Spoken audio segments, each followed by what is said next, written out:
Coucou, c'est Elodie de la chaîne Elle et Graines. Aujourd'hui, je voudrais t'apporter une nouvelle vidéo, où justement, je vais mettre en avant tout l'optimisme qui est nécessaire et pourquoi toujours c'est important dans une éducation positive et bienveillante. Dans cette vidéo, je vais te demander d'être très honnête envers toi-même. Et c'est la chose la plus difficile. En effet, on parle beaucoup d'honnêteté, de sincérité. Beaucoup de personnes mettent ces valeurs-là en haut de la liste, comme quoi c'est très important. Pour autant, on a beaucoup de mal à l'être envers soi-même. Et pourtant, c'est comme ça qu'on peut évoluer, c'est comme ça qu'on peut grandir sur notre propre chemin bienveillant. Alors pourquoi on a tant de mal? Eh bien tout simplement parce que c'est se regarder directement en face à face, seul face à soi-même. On n'a pas besoin d'avoir d'autres personnes, on n'a pas besoin d'avoir un public.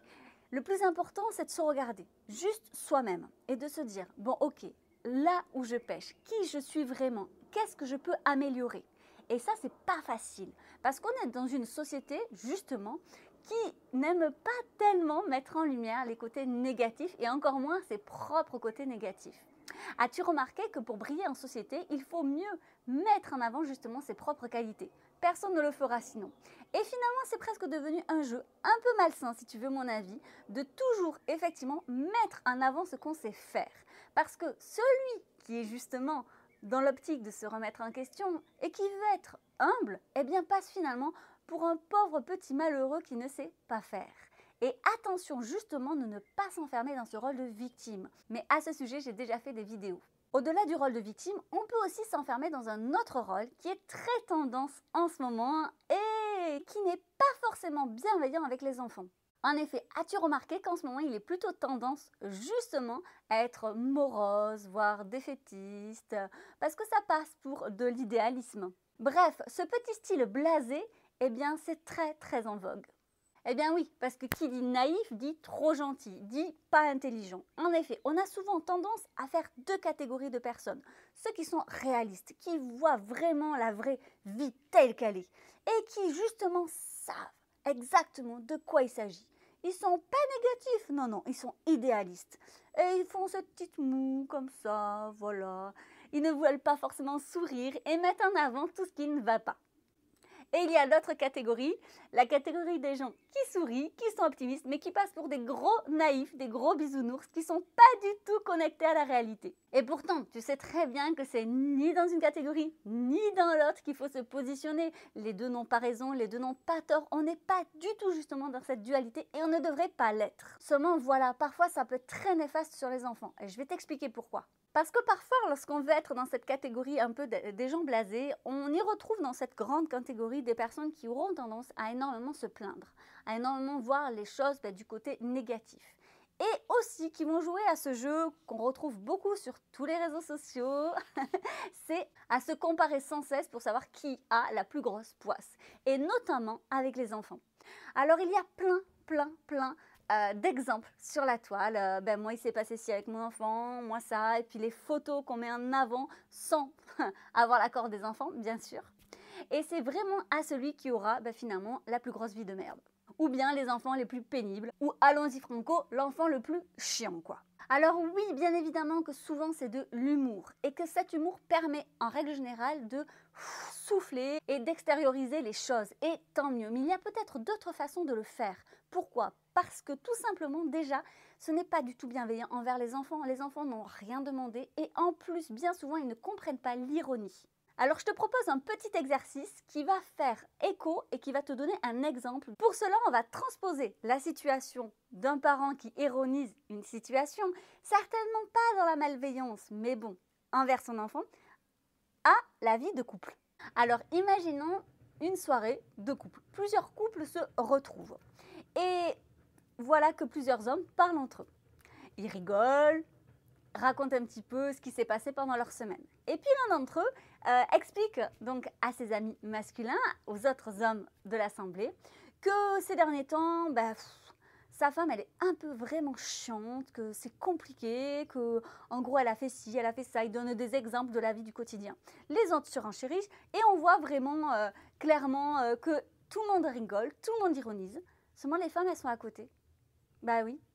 Alors chacun montre les photos de la semaine, la femme voilà, qui est malade, une autre qui n'a pas rangé la maison comme il fallait et que selon lui, bah, c'était à elle de le faire, donc il a pris en photo. Et ils se montrent voilà, les photos comme ça, ils ironisent tout le monde rigole et ça permet d'extérioriser parce qu'apparemment le quotidien est vraiment difficile.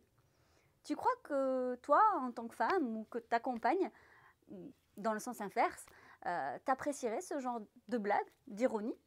Alors, bien évidemment, dans cette situation, tu te dis que non, que ça ne te ferait pas plaisir.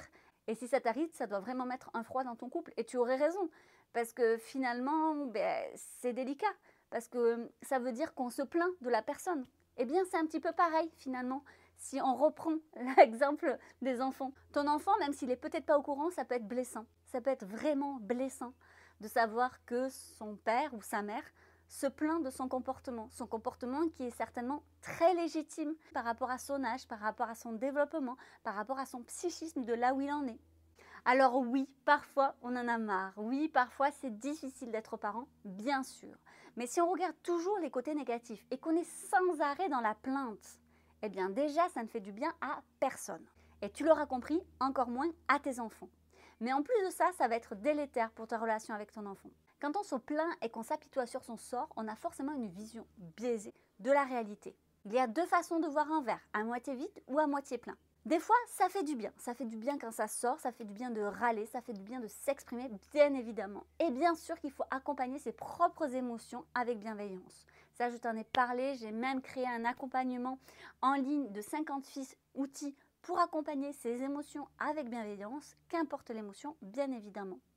Sauf que parfois, lorsqu'on s'enferme là-dedans, eh bien, il peut être intéressant de s'interroger pourquoi on s'enferme là-dedans. Soyons honnêtes, la plupart des personnes qui vont mal ne veulent pas aller mieux. Parce qu'aller mal, eh bien, ça donne une étiquette. Aller mal, on connaît, on sait faire.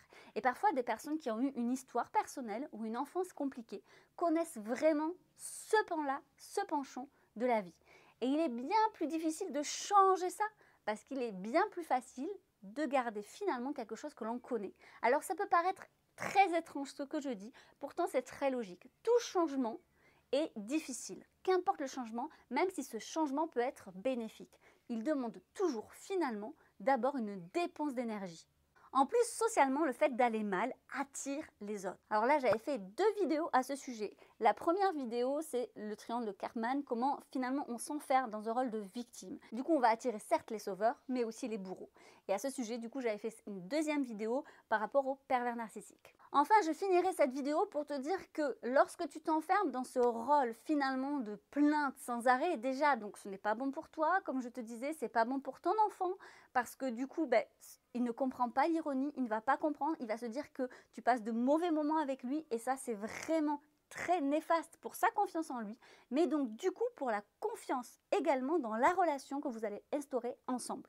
Et finalement, même si en grandissant, il va comprendre l'humour, il va comprendre l'ironie, dis-toi bien qu'il y aura toujours une petite voix au fond de lui où il se questionnera. Mais en plus, sache qu'en règle générale, eh bien, les enfants reproduisent le même schéma, ils reproduisent ce qu'ils ont vu par facilité, parce que parfois on n'a pas toujours les moyens de se remettre en question, de se réinterroger. Et en pratique, eh bien, il deviendra également un enfant blasé, morose et qui se plaint. Mais bon, après tout, il paraît que c'est tendance. Bref, tu l'auras compris, cette vidéo est juste pour remettre en question certaines choses, certains schémas sociaux et anthropologiques. Je te laisse du coup me dire ce que tu en penses en commentaire et sur ce, je te souhaite une très très jolie journée.